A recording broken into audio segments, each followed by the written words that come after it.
Welcome to this week's series of Credent Connect. And I'm excited today to be joined by David Hefty. David, welcome. Yep, thank you. And quite interesting today because we're going to cover kind of 2023 broad backdrop with what's exciting in 2024.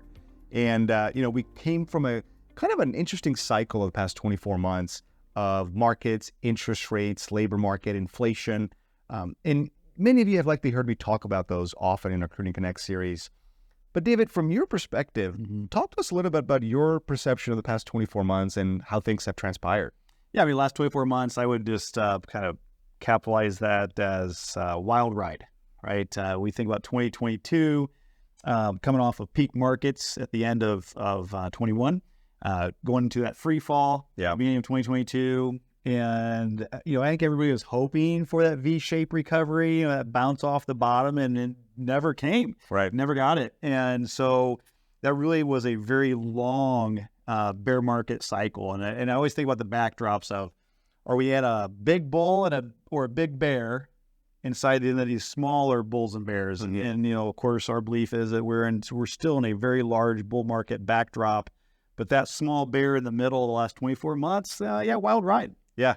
What's interesting is just when you thought correlations would help with bonds being the safe haven, we saw the complete opposite last year with bonds still struggling. So it's been quite interesting on that front. Well, and that's the thing, Edison. So even though it was a wild ride, we're really proud of how our clients did at Credent. Yes. And so this video, we're going to be happy to share a little bit about a sneak peek of the outlook that our firm has for 2024 and some potential expectations that you could have for the upcoming year. Yeah. But also, too, teaser alert, there's 3 more videos coming. So make sure you keep checking your inbox because we're going to also be putting out 3 other additional resources for all of you to take a look at. One, Edison and Alicia are going to be doing what we call our 10-year rolling average. This gives you, again, this sense, this backdrop of where are we in the bigger scheme of things in terms of the market, the economy. Are we in a growth environment or are we in a contraction environment? If you don't understand that greater backdrop, the day-to-day noise can be a little confusing. Yeah, for sure. So I look forward to seeing what you guys come out with that. Yeah. Also, this time in the market. And this is where our clients have done really, really well the last 2 years. So we said it's a wild ride. However, clients did well. And but that's going to be our video. Yeah, I really look forward to putting out talking about how our clients actually have performed in the last 1 year, 2 year, and 3 year cycle that we're coming out of. Yeah. We're extremely proud of how our clients have done, and I can't wait to share that. That trend that David's referencing, the broad macro trend, right? It's our job to focus on that longer term trend, removing that noise. Because that noise, as we look into next year, our outlook for 2024, just like any other year, expect noise, right? The noise may be a function of the presidential election cycle, which is happening again, right? Can't control that. Yep. And what's interesting is, by the way, our outlook of 2024, we'll be releasing our research on this. The election, we're covering it in multiple spots, whether we're optimistic, neutral, or maybe risk and uncertainty within it. Because guess what?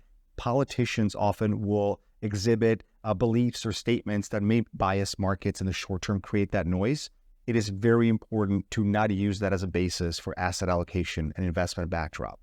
Wait, so I shouldn't make an investment decision based off what I see on TV? Never do that, David. Oh, okay. Never do that. Hey, maybe that's the most important thing we're learning in this. Never do that. Absolutely. Exactly. That's a horrible idea. To add to that, what's going to be a big paramount voice next year is the R word, the recession word, right? This notion of a recession, is it coming? When is it coming? Here's how we view that. And by the way, may seem counterintuitive. We added that as one of our increasingly optimistic components for next year. If you're scratching your head, think of it this way. The vast majority of critical economic segments, housing, manufacturing, they've already exhibited their recession in 2023. Given the immense interest rate cycle. It's very possible at the onset of a recessionary announcement next year, most critical economic sectors will begin their rebound or may have already begun their rebound because, David, there's nothing more lagging in the U.S. economy than the announcement of a recession. Right. By definition, it is the most lagging component. So take a look at our view. We do think it's going to be a very interesting market cycle. We are promoting a lot of different non-correlated exposures to ensure that we capture lower downside and better upside. Things that our GIPS track record is going to showcase, David and I are going to talk about that, our 3-year performance number. So yes, please view that. A lot of interesting information we'll be covering and more. But before I bore you on that, David, as we look into next year, right? What matters in that client-advisor relationship and with working with Credent on that front? Well, and that's the thing, because you and I, and actually we do this. We do meet every week, and at an hour or more, we are talking about our outlook. We're talking about our strategies, how they're performing, how clients are doing, and we're constantly having those conversations. However, here's what we know at the end of the day. What matters most for our clients is to make sure that we understand where you are in your financial life journey, where you want to go, and then we want to guide you to get there with the least bumps as possible, right? That's always the objective, to make sure you can hit those long-term financial goals. And the reason our clients have the outcomes that they have, it's not because of our outlook. It's not even because of all the time that we spend on our investment strategy. Now, that is a part of it, but it's not the whole thing. The secret sauce really is our firm's commitment to excellence in investment solutions, planning, and service.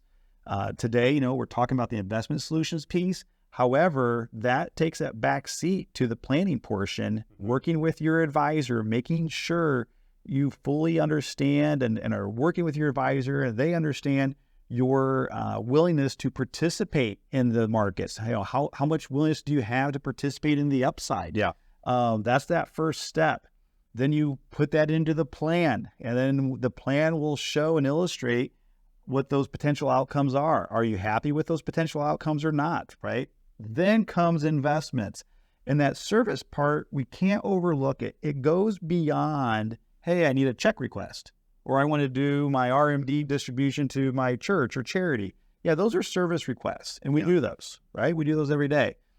It's really about, for the outcomes of our clients, it's about our proactive 7-touch system. We call it the Credent experience for all of our wealth management clients. And when they engage in that proactive 7-touch system year after year after year, it allows our teams to make those small adjustments necessary to maximize the outcome for our clients. And that's really the magic. Again, we can talk about... So it's not just investments? No, I know. The stuff we love to talk about, but it's really just one of 3 things. All 3 are equally important. Yeah. So thank you for that. That was very well said. All the things that David mentioned on the notion of planning, investments, providing the experience and the service to our clients, those are pillars we take into consideration in every decision making process across the firm, actually, not just on the investment side. The outlook piece and the investment piece are certainly one part of that. And we look forward to more education, more transparency, and helping guiding you through life's most important financial events.